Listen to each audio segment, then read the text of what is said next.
This is a dive into the forbidden depths of the human psyche, a truth so potent that even Sigmund Freud, the titan of the mind, hesitated to shout it from the rooftops. Hidden in his private letters, smothered by his followers, and vilified by a world too timid to face it, this revelation about female desire will hand you a power most men will never dare to grasp. By the time I'm done, you'll see why everything you've been taught about attraction is a carefully crafted mirage, and why the real spark of desire burns in a place society dares not name. Let's start with a tale Freud kept under lock and key. Picture Vienna, 1895, where a woman named Anna, a high society beauty draped in elegance, walked into Freud's office.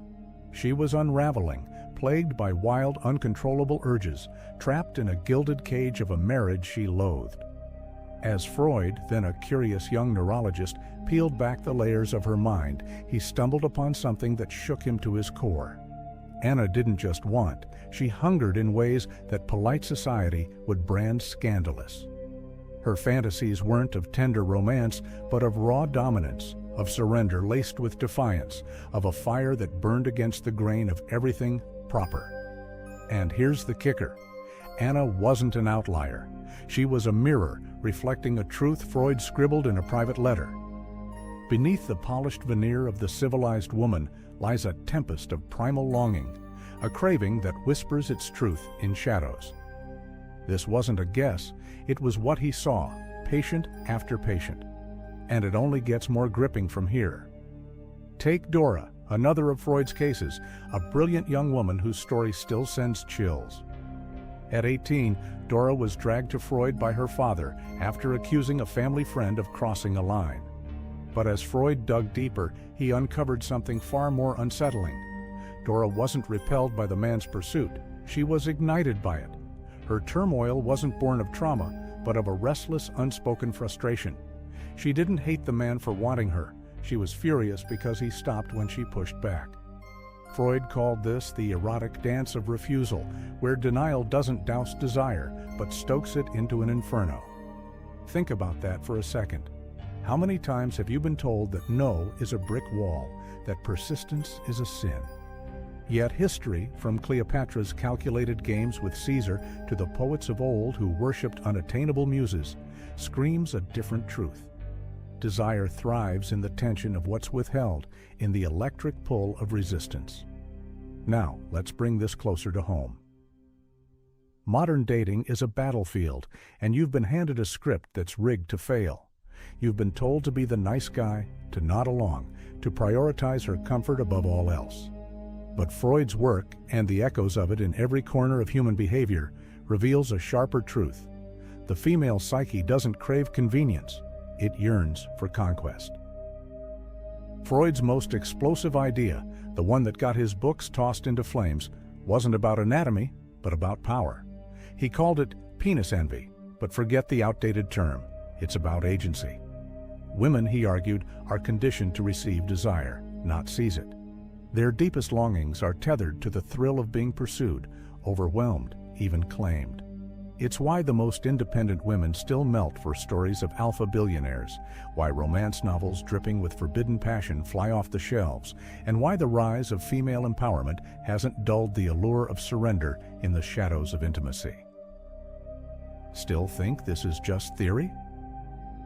Let's fast forward to 1953, when Alfred Kinsey, the trailblazer of sexology, ran experiments that would make your jaw drop. He measured women's physical responses to stories of seduction, some gentle, some forceful. The results? Women's bodies lit up for tales of raw, unapologetic pursuit, even when their words swore allegiance to softer ideals. Kinsey buried the data, not because it was wrong, but because it clashed with the tidy narrative of the time. The truth was too wild, too inconvenient. So, what does this mean for you, right now, in a world of swipe-right rejections and ghosted messages? It means the games you've been taught to avoid, the push and pull, the tease, the edge of danger, aren't just tricks, they're woven into the very fabric of attraction. It means the nice guy doesn't just lose, he's erased, not for his kindness, but for his predictability. It means women, despite their public declarations, often crave the opposite of what they claim. And most importantly, it means the key to unlocking desire isn't handing her what she asks for. It's offering what she can't admit she needs. But this is just the spark. Now we plunge into the fallout of ignoring Freud's warnings, into the wreckage of men who followed the rules and lost it all, and into the rise of a society starving for connection, yet drowning in isolation. The world is sick, gentlemen, gripped by a silent plague that's hollowing out entire generations. Men are stepping back, not just from dating, but from life itself. They're checking out, and the scariest part? They're not wrong to. The rules they were fed, be kind, be equal, be endlessly respectful, have backfired with devastating precision. This isn't a random cultural glitch, it's the inevitable wreckage of dismissing what Freud saw coming a century ago. Let me paint you a picture from 1908, a story you won't find in any textbook. Freud treated a young lawyer named Edward, a man who had it all: education, charm, a steady income. He was the poster child for doing it right. Yet his wife scorned him, mocked his softness, flaunted her flirtations with rougher men, and eventually left him for a volatile factory worker with a rap sheet. Freud's diagnosis? Moral castration. Edward had been taught to bury his fire, his edge, his raw masculinity, and in doing so, he'd become invisible to the very woman he loved. Sound familiar? Today, the average man under 30 is 3 times more likely to be celibate than his father was at the same age. Dating apps have turned romance into a slaughterhouse where the top 10% of men scoop up 90% of the attention. And the guys who win? They're not the ones playing nice. They're the ones who've cracked the code Freud laid bare. Desire doesn't care about fairness. It hungers for intensity. A 2018 study from the University of Oslo laid it out cold. Women rated 85% of men as below average in appeal, not just unimpressive, but unworthy of a second look.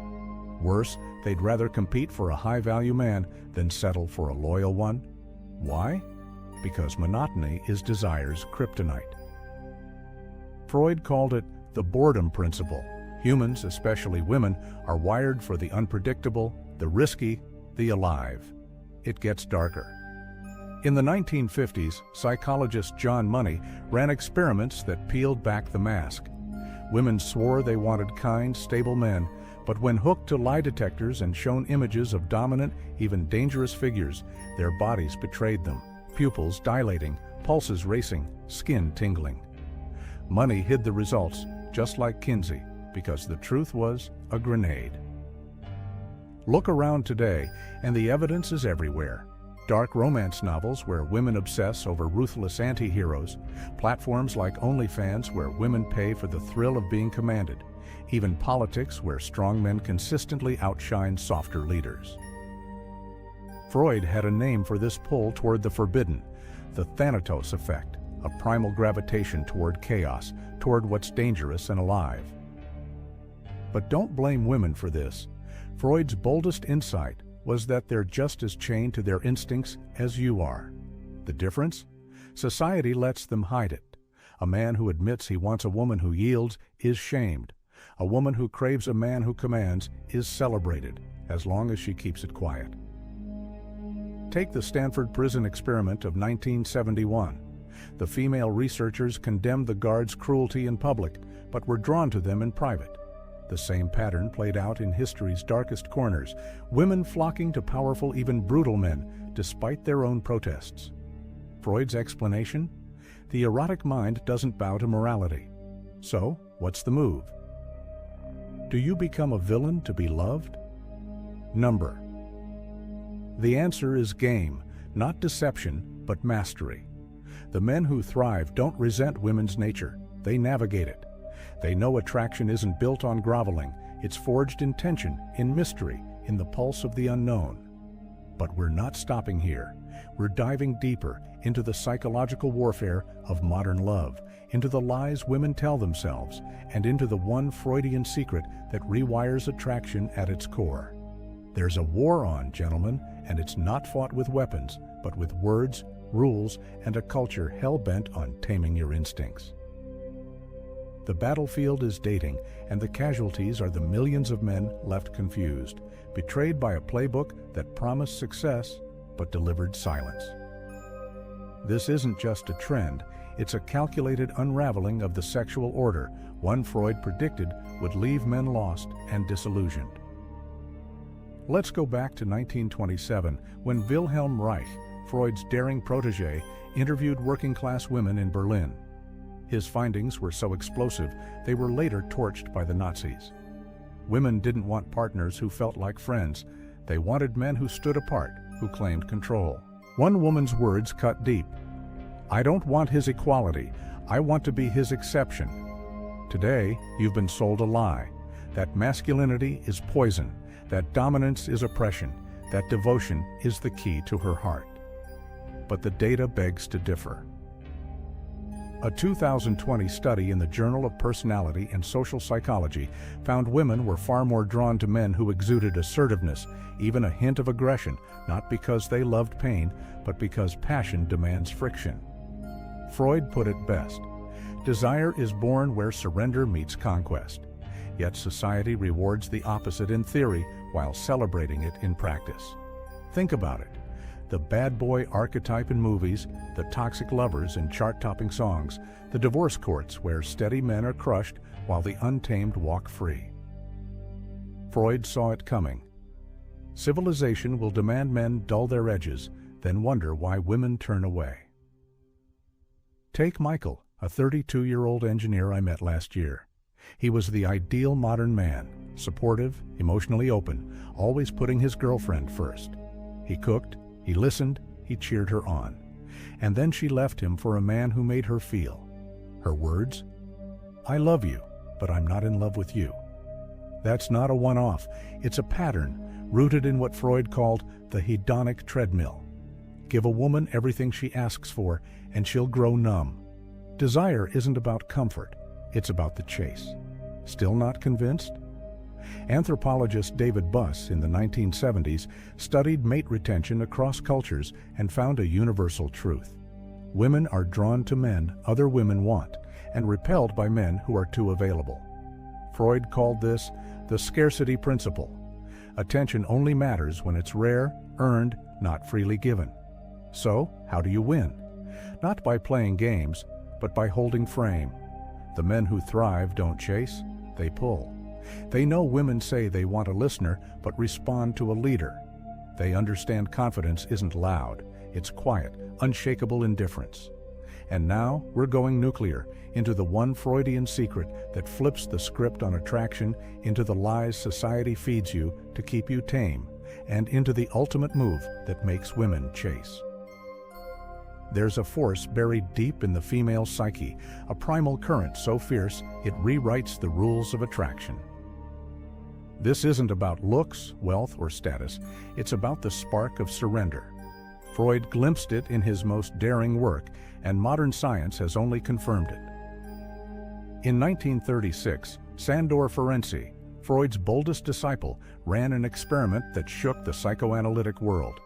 He played women two male voices, one soft, agreeable, eager to please, the other deep, deliberate, commanding.